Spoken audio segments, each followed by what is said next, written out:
Olá, estamos de volta. Pode falar de saúde. Toda segunda-feira, 7 da noite, aqui pelo YouTube, pelo Facebook do GO em Foco, sempre com um convidado, uma convidada especial. E você já está vendo aqui a nossa convidada de hoje. Ela é Patrícia Marques, psicóloga, especialista aí em atendimento à família, à criança, ao adolescente, e vai trazer informações importantes para nós aqui no podcast de hoje, que é falar sobre o papel da psicologia no TEA, que é o transtorno do espectro autista, né? Você já ouviu falar e ouve falar muito recentemente, né? Então, nós vamos discutir este assunto aqui hoje. Agradecendo os nossos patrocinadores, Centro Clínico Olavo Schermer, são mais de 44 profissionais, especialistas, prontos, preparados para atender você. Agende a sua consulta ou exame hoje mesmo pelo 3571-1218. O diretor técnico responsável é o Dr. Esdron Marques de Brito. Com a gente também Biomed, o seu laboratório de análises clínicas em Palmeiras de Goiás. Referência, profissionais qualificados e um atendimento excelente para você. Então, na hora de fazer o seu exame, vá direto ao Biomed 99967-5929. Bom, começando aqui com a Patrícia. Bem-vinda, Patrícia, que é o nosso Pode Falar de Saúde.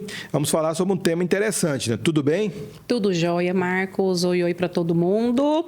Novamente, uma satisfação imensa estar aqui, viu? Estreando aqui no podcast de saúde, hein? Justamente. Doutora Andressa está de licença maternidade, né? Logo, logo, ela estará com a gente de novo aqui na próxima temporada do nosso Pode Falar de Saúde. E começando aqui, eu quero saber onde é que você está atendendo. Conta um pouquinho aí sobre você aí. Marcos, hoje eu fico no Olavo Schermer, no Centro Clínico Olavo Schermer, toda terça e quinta. Fico lá na parte da tarde, lá com meus pacientes, com a minha meninada. E também estou no Colégio Ômega também, né? Estou lá dando apoio na parte da educação, às famílias, às nossas crianças com as necessidades delas, né? As particularidades. E estou lá 2 vezes da semana. Muito bem, então se você precisar, é só procurar a Patrícia aí no Olavo Schermer. Nós vamos falar sobre o TEA, que é o transtorno do espectro autista, né? Não é uma doença, né? Não é doença, Marcos. As pessoas, eu falo assim, hoje nós estamos crescendo muito, esse olhar, o entendimento, né? As pessoas hoje estão buscando compreender. E já de cara, não é doença, não é doença, não é contagioso, não é algo que vá causar, né, um problemão, vamos dizer assim, na família. Nós sabemos das dificuldades, nós vamos falar aqui hoje também, né? Mas é um transtorno, um atraso, são atrasos, né? Situações que acontecem ali na parte do desenvolvimento infantil, na parte neurológica. Ele começa bem no iniciozinho mesmo, né? Quando a criança já nasce, já tem o TEA. Isso. Nós enquadramos ele dentro dessa parte de transtorno do neurodesenvolvimento, porque cada criança tem as fases. Então, nós chamamos de marcos de desenvolvimento infantil. Então, até tal idade, até 3 meses, a criança tem que fazer isso, 6 meses, 1 ano. Então, nós temos esses aspectos motores, sociais também, e nós temos alguns comportamentos do desenvolvimento, esses marcos que a criança tem que apresentar. Quando a criança não apresenta, quando a gente já começa a entender que tem prejuízo, já começa aí um processo de investigação, né? Então, assim, tanto da parte motora, de linguagem, socialização, é uma série de critérios também, onde principalmente o neurologista, o neuropediatra, o pediatra também ali, né, no acompanhamento, a importância de estar fazendo sempre o acompanhamento após a criança ter nascido, porque qualquer suspeita, qualquer atraso, já começa a se suspeitar e já começa um processo de investigação. Muito bem. Bom, o nosso tema é qual é o papel da psicologia no TEA, né? Eu queria que você já começasse a falar sobre isso, né? Qual que é esse papel, qual a importância da psicologia nesse cuidado aí com a pessoa que tem o TEA? A psicologia, Marcos, ela entra na questão das estimulações, no cuidado, nos aspectos emocionais, principalmente a questão da família. Receber um diagnóstico para a família, Marcos, eu falo porque é o meu público, é o público que eu tenho lidado muito. É o abrir o chão, é um susto, né? E você faz um trabalho, a psicologia ela já começa a fazer um trabalho não apenas com a criança, não apenas com o adolescente, mas com a família, nesses aspectos emocionais, os aspectos comportamentais também, sociais. Então, você já olha e fala, opa, peraí, vamos começar a trabalhar para a gente ver aonde que a gente precisa ajustar os prejuízos que acontecem. Então, a criança, ela brinca sozinha, uma das características que temos também. Eu estou falando aqui, mas é assim, Marcos, tem que ter um cuidado muito grande para não olhar as características de maneira isolada.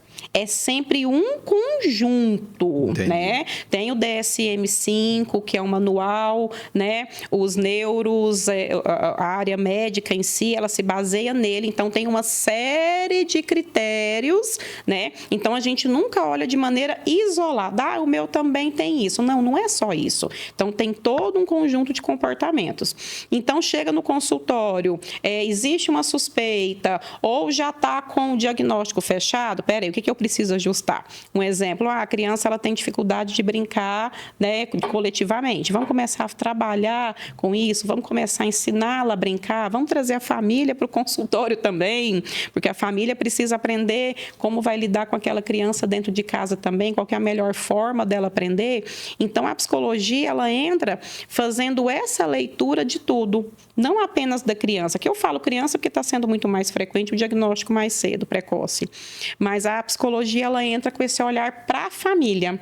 Como que eu posso orientar essa família, como que eu posso ajudar a criança para melhorar o desenvolvimento dela, sempre buscando minimizar prejuízo, porque às vezes também, Marcos, a família acha que vai levar, e aí ela vai curar. Não, não é. São atrasos que vão sempre acontecer, só que, na verdade, nós vamos tentar minimizar os prejuízos, né? Então, às vezes, vai ter uma dificuldade de socialização? Sim, mas eu preciso ensinar essa criança a socializar, preciso ensinar ela a brincar, preciso ensinar ela a olhar olho no olho, a caminhar, a interagir. Talvez ela não vá interagir 100%? Não. Mas ela já melhorou. Então, o papel da psicologia, ele vem muito nesse olhar amplo, nesse olhar macro para a criança, para a família que recebe esse diagnóstico do autismo. Muito bem. E a família, né? Falando da família, nem sempre é uma notícia boa, né? As pessoas têm negação, né? Conta pra gente um pouquinho sobre como a família recebe essa notícia aí, sobre o diagnóstico de uma criança com TEA. Marcos, eu vou trazer aqui bem a minha prática, bem a minha prática. Quando existe uma hipótese e começa a investigar, geralmente a escola sinaliza. Né? Hoje as escolas, nós estamos tanto escolas estaduais, as municipais, as particulares. Aqui em Palmeiras nós já estamos caminhando muito, nós estamos muito à frente em relação a muitos outros municípios. Então a própria escola hoje ela já consegue perceber que tem alguma coisinha ali. Peraí, eu tentei o método 1, método 2, método 3, tal, e a criança não me respondeu. A sala, numa maioria, me respondeu, né, naquela aprendizagem ali. E a criança, uma ali, não me respondeu. Aí a escola já sinaliza a família. A família, ela já começa essa busca. Deixa eu levar no psicólogo, deixa eu levar no neuro. Então, a família, geralmente, ela fica muito perdida. Para onde que eu vou? O que eu faço agora? Não, mas meu filho não tem nada. Geralmente, isso é muito uma fala dos pais. Essa é a primeira reação. A primeira reação. Não, meu filho não tem nada. Geralmente, da minha realidade, é um comportamento masculino. E aí a mãe já fica calada, você vai conversar com a mãe, porque ela está buscando orientação, tipo assim, para onde que eu vou primeiro? E a mãe, quando começa a investigação, vai no neuro, tudo, né? E tem o laudo ali, a mãe sempre fala, Marcos, eu sabia que tinha alguma coisa no meu filho, mas eu não sabia o que era. Mesmo que seja o primeiro filho. É interessante porque, às vezes, no segundo filho, as pessoas acham, não, porque tem 2... Não, no primeiro filho, quando a família volta para o consultório com o laudo, com avaliação, com tudo ali, com diagnóstico, a mãe fala, eu sabia que tinha alguma coisa diferente, mas eu não sabia o que era.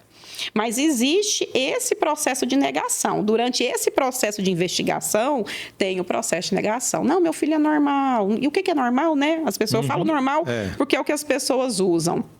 Esse termo, eu não gosto de usar. Mas assim, meu filho não tem. Não, calma, gente. Vamos entender como que seu filho está hoje. Para a partir daqui, Marcos, eu vou começar um trabalho. Uma coisa que eu falo muito para as minhas famílias e nos cursos que eu dou é o seguinte: um laudo, um diagnóstico não é ponto de chegada. Ele é ponto de partida.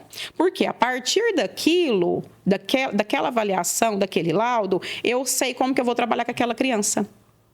Então, às vezes, as pessoas falam assim, porque meu filho tem isso e pronto, eu estacionei. Isso é ponto de chegada. Agora, não, a gente precisa olhar para a criança, olhar para a família, ali para o adolescente. Aquilo é ponto de partida. A partir daquilo, eu vou começar a oferecer as condições, a forma que meu filho vai aprender. A escola vai conseguir desenvolver maneiras e estratégias para a criança também. Então, assim, mas o processo de negação, ele está presente. É um susto. E aí, depois, a família vem com aquela coisa, as mães leoas, né? Aquela coisa, o pai também, o pai leão, mas aquela coisa assim, nossa, peraí que agora eu vou correr atrás e vou oferecer o melhor. Certo, isso é muito bom, né? Quando a pessoa cai na realidade, né? Começa a entender, né? Aquela situação e aí parte para buscar a solução, né? Porque hoje em dia não dá para excluir, né? Não tem como excluir, né? Tem que colocar mais próximo possível, né? A psicologia, é esse o papel. A família, na hora que ela chega para você, que ela chega no consultório, que ela te aborda na rua, acontece, é muito frequente. Eu falo, eu não me importo, sabe? Assim, tem coisas que não dá, mas fala, depois você vai lá, vamos conversar, me procura tal dia, a gente senta e conversa. E assim, isso é o processo de inclusão. A gente precisa iniciar esse processo de inclusão. E esse processo de inclusão, a gente começa lá trabalhando com a família.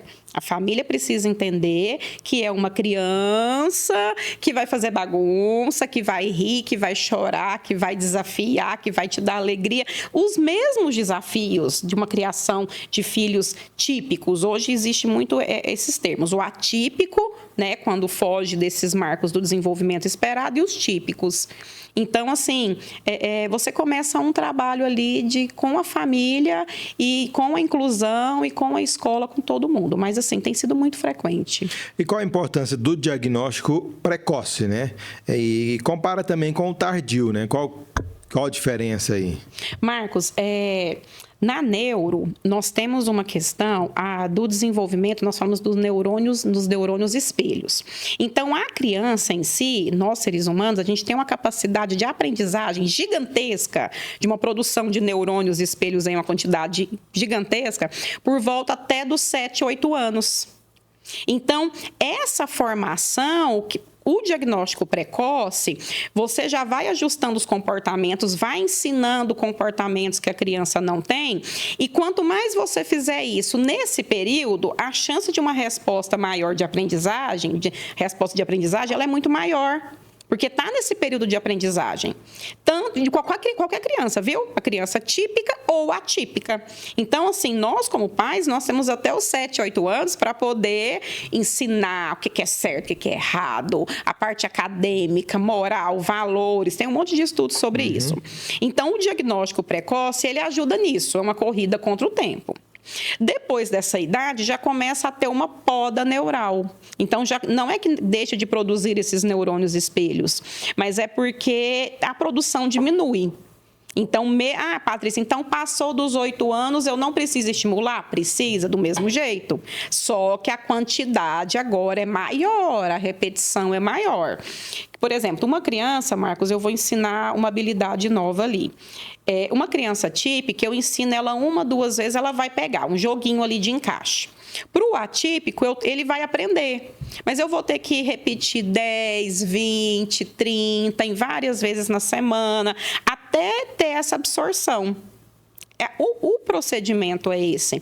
Então, depois dos 8 anos, ela vai continuar aprendendo. Só que eu tenho que continuar repetindo mais e mais e mais e mais. Então, de certo modo, um diagnóstico precoce ajuda nesse processo de aceleramento, né, para poder, nessas questões da aprendizagem. E agora aqui em relação aos prejuízos, né? Porque essa criança atípica, né? Ela tem muitos prejuízos, né? Sociais, emocionais. Como lidar com isso aí? Marcos, eu bato muito nessa tecla. Os sociais e os emocionais, a gente precisa ficar muito atento, porque hoje nós temos muito um olhar maior para a parte motora, para a parte de encaixe, tararau, de habilidade, né? Às vezes você vai ensinar a escovar o dente, vai ensinar a guardar brinquedo, socializar, olho a olho, essa coisa toda, são extremamente importantes. E nós precisamos encaixar aí a parte emocional. Por quê? Porque sentir as emoções para eles é diferente. Eles não sabem nomear o que eles estão sentindo. Eles precisam entender, isso é certo, isso é errado. Muitos não têm medo das coisas, então você tem que ensinar. Olha, isso é quente, queima, isso aqui é uma faca, corta. Porque essas atividades, essas habilidades, junto no aspecto emocional. Você está triste? O que é triste? Vamos trabalhar as carinhas, vamos entender o que você está triste, né? A parte emocional, olha, tá vendo o papai? O que o papai está sentindo? O que a mamãe está sentindo? Olha seu rostinho. Isso aqui é cara de quê? De bravo, de feliz? A gente precisa ensinar. Por quê? Porque vai entrar na parte social. Porque quando essa criança tiver adulta, no ambiente de trabalho dela, no ambiente que ela tiver inserida, nas relações, no namoro, no casamento, porque a vida segue normalmente, gente, segue. Eles precisam ter essa empatia, eles precisam olhar e ter uma percepção do outro, mas eles precisam entender também o que eles estão sentindo. E aí, quando eu não ajusto esses aspectos emocionais, eu tenho prejuízo social. Porque ele vai estar ali, todo mundo vai estar, por exemplo, todo mundo vai estar chorando, e ele vai estar ali sem entender por que está todo mundo chorando. Entendi. Entendeu? Então, assim, na adolescência, isso é gritante, Marcos. Porque ele vai ser aquele adolescente que ele vai conseguir manter um diálogo? Não. Porque os outros vão estar falando, vão estar expressando, e ele não está conseguindo fazer uma leitura dessa linguagem corporal. Então, a tendência, se isso não for inserido, é da gente ter um prejuízo emocional na adolescência, e com isso nós temos grandes problemas. Por quê? Por que ninguém gosta de mim? Por que eu estou sozinho? Porque também o atípico, Marcos, eles gostam muito, se eles têm um hiperfoco, geralmente. O que é o hiperfoco? É um assunto que eles gostam muito. E eles querem falar daquilo. E aí, pensa na adolescência, um adolescente, né? Ele já passou por mim, o hiperfoco dele era NASA, tudo de coisas de planeta, de modelo de foguete, de não sei o quê, não sei o quê. E ele gostava muito de falar disso. Mas os colegas da idade dele, de 13 anos, queriam falar disso? Nenhum. Que cara chato, que menino chato. Na hora do recreio, ninguém queria ficar com ele, porque ele queria falar só isso. E eles estavam falando do TikTok, eles estavam falando da menininha, eles estavam falando de outros assuntos sociais. E aí, qual foi o trabalho? Peraí, a gente precisa aprender a falar também de assuntos deles. Não vou perder, seu hiperfoco é esse, é muito bacana, mas a gente precisa começar a trabalhar assuntos do mundo, porque isso vai ajudar ele a se socializar. Então, assim, entra o aspecto emocional e social, tudo casado, tudo junto ali, principalmente na adolescência. Muito bem, hoje aqui no Pode Falar de Saúde com a psicóloga Patrícia Marques, falando aqui sobre o TEA, transtorno do espectro autista, e especialmente sobre o papel da psicologia, né, nesse caso aqui do TEA, né? Um assunto hoje, autista hoje, a gente ouve falar, a gente lê, a gente vê, né? Com mais frequência, mas é importante a gente sempre estar discutindo para que as pessoas possam ter uma clareza melhor, né? Sobre o que é, como agir, né? Porque muitas pessoas têm pessoas aí próximas, né? Crianças, adolescentes, com o TEA. Transtorno do espectro autista. A gente entra aqui na fase final do nosso podcast. Patrícia, eu queria que você falasse rapidinho, que nós já começamos a falar da adolescência, né, dos desafios. Um dos desafios foi esse que você disse aqui, né, sobre o hiperfoco, né, centrar ali em um único assunto, né? E a vida adulta, como é o enfrentamento?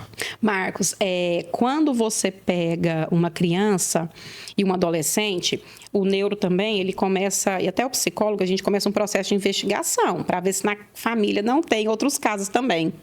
E coincide muito de ter, tá? Não é 100% não, mas é uma margem grande de ter também. E aí, quando você entra na vida adulta, você vai conversar com a família, olha, o seu filho, tem alguém na família assim, com esses comportamentos e tal? Tem. Eu. Olha só. E também descobrir, Marcos, na vida adulta, traz qualidade de vida. Porque o que eu já escutei muito dos pais, dos familiares, assim, nossa, eu sabia que tinha alguma coisa diferente comigo, mas eu não entendia. Porque o autismo, Marcos, ele não vem sozinho. Aí tem o que nós chamamos de comorbidades, que pode ter uma deficiência intelectual, pode ter um TDAH, pode ter uma dislexia, pode ser uma disgrafia, enfim, pode ter um monte de comorbidades juntas. E aí, quando você vai conversar com um adulto que tem um diagnóstico tardio, né? Lógico, tem dentro do autismo também tem os níveis, é bem amplo, Marcos. Mas aqui focando na psicologia. Quando você vai conversar, ele fala assim, nossa, peraí que agora eu estou entendendo por que eu não dou certo com nenhum relacionamento. Agora eu estou entendendo por que eu já passei por tantos casamentos, por que eu não dei certo com isso, por que eu não paro no emprego. E aí você começa também um trabalho, onde eu falo, aí eu vou costurar o começo de novo, né? Bem no começo. Você volta e começa a fazer de novo esse trabalho com a família. Peraí, vou te ajudar também? Eu estou aqui ajudando seu filho, mas eu preciso oferecer qualidade. Eu preciso que essa família tenha qualidade. Que esse adulto, que esse pai, que esse membro da família, que essa mãe tenham qualidade.